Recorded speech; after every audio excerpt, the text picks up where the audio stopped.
യാത്രക്കാർക്ക് അപകട ഭീഷണിയാവും വിധം പഴയങ്ങാടി മുട്ടുകണ്ടി റോഡിലെ ഇന്റർലോക്കുകൾ ഇളക്കിയതിന് ഇനിയും പരിഹാരമായില്ല. ദിവസേന നിരവധി വാഹന കാൽനട യാത്രക്കാരാണ് ഇതുമൂലം പ്രയാസം അനുഭവിക്കുന്നത്.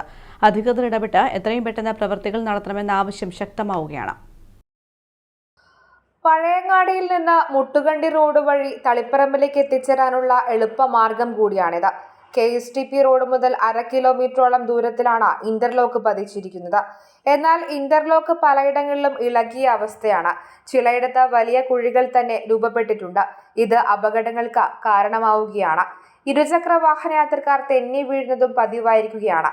ഏത് നിമിഷവും അപകടമുണ്ടായേക്കുമെന്ന ഭയത്തോടെയാണ് വാഹനയാത്രക്കാർ ഇതിലൂടെ കടന്നുപോകുന്നത്. റിവർവ്യൂ പാർക്കിലേക്കുൾപ്പെടെ ജനങ്ങൾ പോകുന്ന റോഡാണിത്. ഇന്റർലോക്ക് ഇളകി മാസങ്ങൾ കഴിഞ്ഞിട്ടും അറ്റകുറ്റപ്രവൃത്തി നടത്തിയിട്ടില്ല. ജനങ്ങൾ നിരവധി തവണ പരാതി പറഞ്ഞതല്ലാതെ ഇനിയും ഒരു പരിഹാരവുമായില്ല. ഇത് കുറേ ഇതേ അവസ്ഥയാണ്. വണ്ടിക്ക് ശരിക്കും പോകാൻ പറ്റാത്തൊരവസ്ഥ. ഇപ്പൊ ആൾക്ക് കുട്ടികളുടെ കൂടി വരുന്ന എല്ലാവർക്കും നടന്നിട്ട് പോകാൻ പോലും ബുദ്ധിമുട്ടാണ്. ഇപ്പൊ വണ്ടിനെ മാത്രമല്ല, പഞ്ചായത്തൊന്നും മെനക്കെട്ട് വണ്ടി പെട്ടെന്ന് ശരിയാക്കിയത് നല്ലതന്നെ. പഴയങ്ങാടി, മുട്ടുകണ്ടി, ഏഴോമൂല തുടങ്ങിയ പ്രദേശത്തുള്ള ആളുകൾ ആശ്രയിക്കുന്ന പ്രധാന പാതയാണിത്. റോഡ് കൂടുതൽ അപകടാവസ്ഥയിലായാൽ വാഹനങ്ങൾക്ക് ഇതുവഴി പൂർണ്ണമായും കടന്നുപോകാൻ സാധിക്കാത്ത അവസ്ഥയാകും. ഇത് പ്രദേശത്തെ ജനങ്ങളെ ഏറെ ബുദ്ധിമുട്ടിലാക്കും. അധികൃതർ ഇടപെട്ട് എത്രയും പെട്ടെന്ന് അറ്റകുറ്റപ്രവർത്തികൾ നടത്തണമെന്നാണ് ജനങ്ങൾ ആവശ്യപ്പെടുന്നത്. News bureau, Pazhayangadi.